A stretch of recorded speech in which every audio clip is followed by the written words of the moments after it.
What's up, everybody? We are currently in Washington, D.C., the most homeless place in America per capita. I'm with my good friend Tommy G. We're at McPherson Square right now, which used to be a hub of homelessness. Folks, we are actually at what used to be ground zero for homelessness in Washington, D.C. As you can see, it's cleared out, it's fenced off, there's no one here anymore. But recently, this was a tent city. These people have been pushed out, and now we're on a quest to find where they are so we can hear their story, talk to them. And it's ironic not being able to find homeless people because this is the most homeless place in America per capita. If you follow the graph of rate of homelessness per capita, all of the most homeless places in America are also the richest places. So we're here to encounter smegma, feces, socks filled with bodily fluids, and other stuff. And we're going to find out today what life is like here in D.C., the most homeless place in America. They could be in got places to stay because, Mayor Bowser's trying to get all the homeless off the street and give them places to stay. So they've kicked everybody out of all the parks? I ain't gonna say kick them out. She's trying to give them places to stay. She give them tents and all that, but some they do move out of the parks, though. You're right. So they're trying to get them housing, actually? Right, they're actually trying to get them housing. Do you know a place we could go where we could find some people? Go 2 blocks down to, it's a park over there, like on 17th and K. You'll see a bunch of homeless people out there. Farragut Park? Yeah, right, Farragut Square. Okay. Thank you so much, man. All right, no problem. So we're about 2 blocks down from McPherson Square Park. This is Farragut Square, and the homeless have not been cleared out of here yet. So we're going to walk around, do some interviews, and see what life is like for these guys here in Washington, D.C. What do you think about the park? It's all right. Somewhere to come and sit down and relax. So we just came from McPherson, where they have cleared out all of the homeless people that were staying there, and they're revamping the area. What do you think about them doing that? Oh, I think that's good to clean up the park, That didn't look. That wasn't a good look. Once the homeless people lose the place that they're staying at, where do they go? They go to the shelters or they come outside usually. Do you think DC's doing a good job of combating the issue of homelessness? Yeah, they're doing good.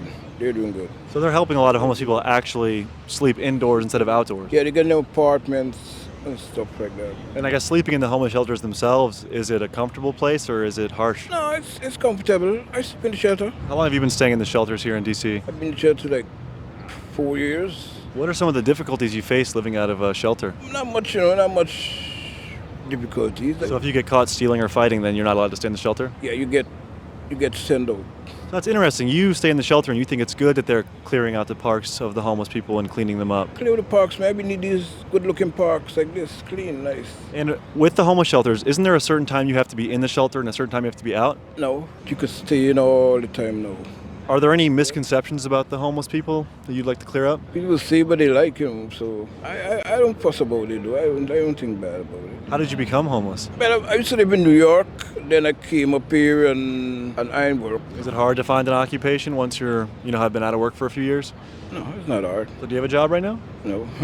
Well, I appreciate your time. Is there anything else you want to say to the people before we go? Not really. Any little help anybody got, and they come with any little help and stuff, it would be appreciated, Well, thank you so much for your time, man. Appreciate you.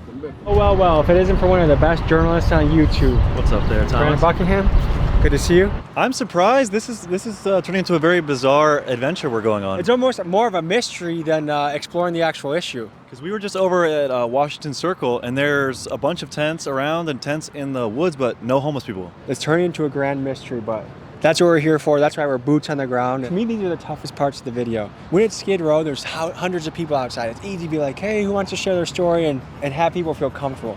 This, to me, is harder. It feels more invasive. Like I have to knock on a tent. Like how do you think we go about this?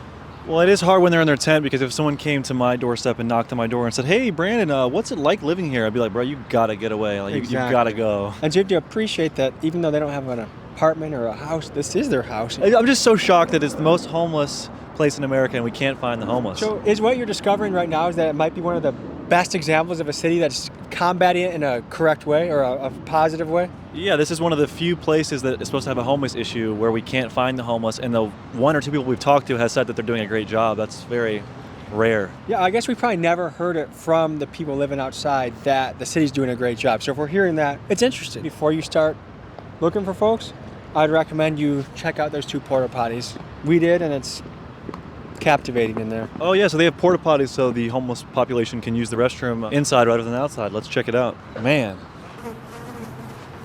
Can I get a zooey I'm mama? I'm not A zooey mama. I'm not doing that. But it's good that they have places where they can use the restroom cleanly and safely, but that's insane. Right now we're near Miriam's food kitchen. There's these tents behind us. All of the tents are empty. We didn't look inside them, but we're walking around and there's just no one here. So there's probably 10 empty tents, 2 porta potties, and nobody here. So we're gonna go on to the next location and try to find the elusive homeless population of Washington, D.C. So this is the inside of a tent. We got permission from the person that owns it, although they don't want to be on camera. Pretty clean inside. There's a bed. She says she's been sleeping here for 3 months. We did find one homeless lady, but she doesn't want her face on camera, understandably. But yeah, that's where she stays, and it's just really bizarre to me that we can't find any homeless people really to talk to. And that's just business as usual. No new friends, only more new funerals. Went through pens a pot, oh gosh, I can't stop. Not real yet, still sort of beautiful. Dang. Oh dear, I know that I'm weird. I let out a sigh full of fear, can't find any cheer. Off time, but I'm near. I wish my brother Kyle was here.